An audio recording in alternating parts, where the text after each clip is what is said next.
de documents secrets par la presse que Moscou a livré des avions de combat, des missiles à Téhéran potentiellement capables de viser des avions américains et israéliens dans le cadre d'une coopération qui s'étendrait jusqu'à 2027.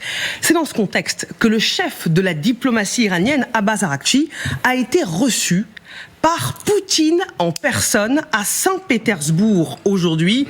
Abbas Araghchi qui a salué la force de la coopération avec Moscou.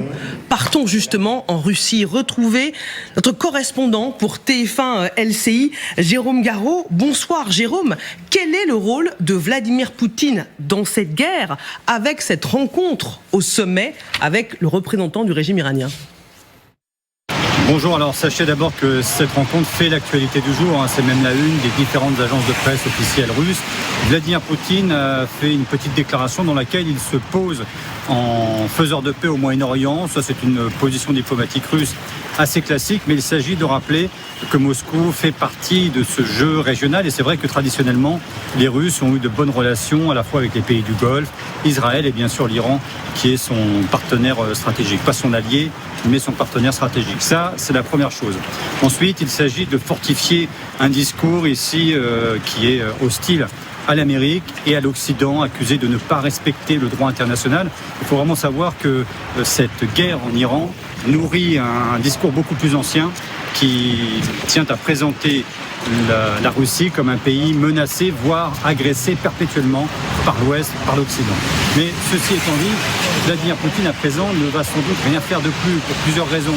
On s'en tient à ce jeu diplomatique tout d'abord parce que Moscou ne peut pas faire grand-chose de plus, la guerre en Ukraine étant très éprouvante pour l'armée et l'économie russe. Et puis on pourrait peut-être voir par ailleurs une forme de cynisme stratégique, c'est-à-dire que cette crise ouverte par les États-Unis a fait exploser le prix des hydrocarbures et ça c'est une aubaine financière monumentale pour la Russie tant que dure cette crise.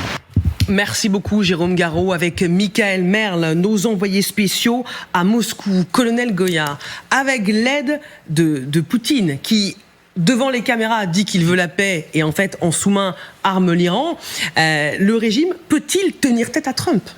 Oui, je pense que le régime peut tenir tête, même sans l'aide russe. Même sans l'aide russe. Oui, d'abord il l'a fait.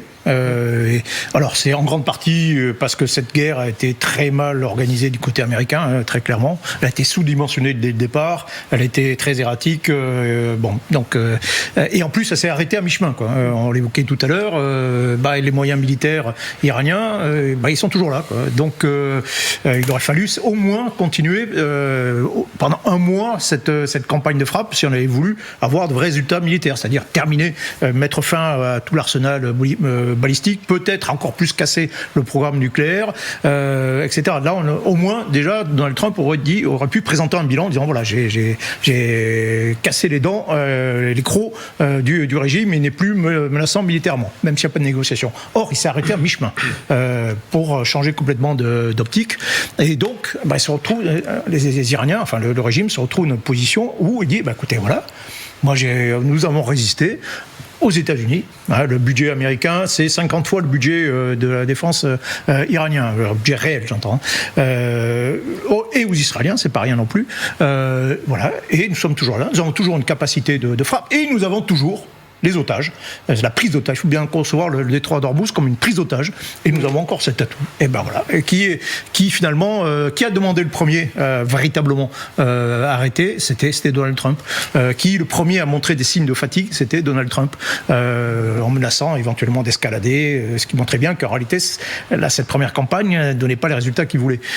Et donc, c'est pour ça que cette négociation, elle est un peu biaisée. C'est on retrouve avec deux camps qui sont dans une position qui s'estiment vainqueurs, tous les deux. Donc ça marche pas, une négociation. Il faut qu'il y en ait un qui soit vraiment vaincu, qui ait un rapport de force écrasant, et que on dit on dicte un petit peu les conditions. Là, c'est pas le cas.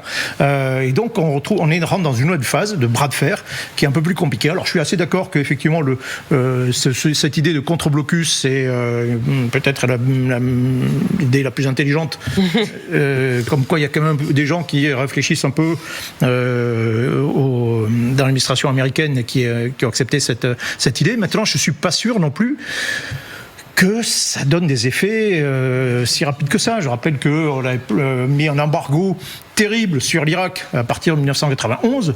et que 10 ans plus tard, alors les Irakiens étaient dans un état épouvantable, et que ça n'a rien changé politiquement.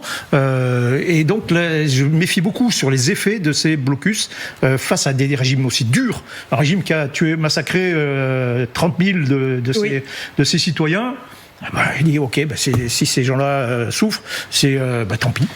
Nous, on tiendra autant qu'il faudra. Et puis à la limite, ce problème de stockage de pétrole, ok, il y a trop de pétrole, on ne peut pas arrêter les puits, on va balancer le pétrole dans le sable ou dans le golfe Persique. Oui, l'Iran affirme qu'il est en capacité de stocker du pétrole sur des bases flottantes en mer. Mais Pierre Servan, sur le rôle de Poutine, et je voudrais en profiter pour vous montrer une image d'un super yacht, d'un oligarque russe, Alexei Mordachov, qui a été autorisé, regardez, c'est super yacht qui vaut 500 millions de dollars, qui a été autorisé à traverser le détroit d'Ormuz, parce que le détroit, il est fermé, mais pas aux amis, évidemment, du régime iranien, et la Russie est un allié de Téhéran, raison pour laquelle ce super yacht a réussi à passer le détroit et les Américains n'ont rien eu à dire. Sur le rôle de Poutine, Pierre Servan. Alors sur le yacht, le super yacht, c'est un sacré pied de nez qui est fait par les Iraniens. Il faut bien comprendre que derrière cette décision, derrière tous les films que l'on voit, ce sont des cellules qui sont entièrement dédiées. Vous avez des créatifs, des jeunes qui sont parfaitement au fait de tous les codes et qui tous les jours font des propositions, parce que on en parle ici, mais sur toutes les chaînes de télévision du monde, on va commenter ça. Donc ça, c'est un sacré pied de nez. Sur l'aide de la Russie, première chose, c'est que la Russie est en trop grande difficulté en Ukraine, et malheureusement, on ne parle pas suffisamment du dossier ukrainien, mais la Russie est en grave difficulté, et donc ils ne sont pas en capacité de fournir massivement de l'armement. Mais ils aident les Iraniens dans 3 domaines extrêmement concrets. On parle beaucoup des Shahed, donc ces drones iraniens. Historiquement, ce sont les Iraniens qui les ont fournis aux Russes. Les Russes les ont transformés. Ce sont les géraniums, voilà. Et ils ont amélioré ça. Et les Russes, en retour, redonnent aux Iraniens les moyens d'améliorer ces drones qui sont fabriqués dans des ateliers et des garages, qui donc sont assez insensibles aux frappes massives. Donc première aide, amélioration de la capacité de pénétration, de distance, de détourner les brouillages des Shahed grâce à la Russie. Second exemple très important, on a parlé des fusées iraniennes qui ont des capacités de 2000 km, voire plus. Au démarrage de la fusée, je pense que tous les téléspectateurs voient une fusée Ariane ou autre, vous avez un dégagement de chaleur au cul, pardonnez-moi, de la fusée qui est considérable. Ces traces, ces signalements thermiques sont repérés par les radars d'observation qui vont transmettre, par les satellites d'observation, qui vont retransmettre à des radars le point de départ de cette fusée, et donc ça va permettre de suivre la trajectoire balistique de la fusée, et ça va permettre au système de défense des Israéliens, des pétromonarchies, d'intercepter plus facilement ces fusées.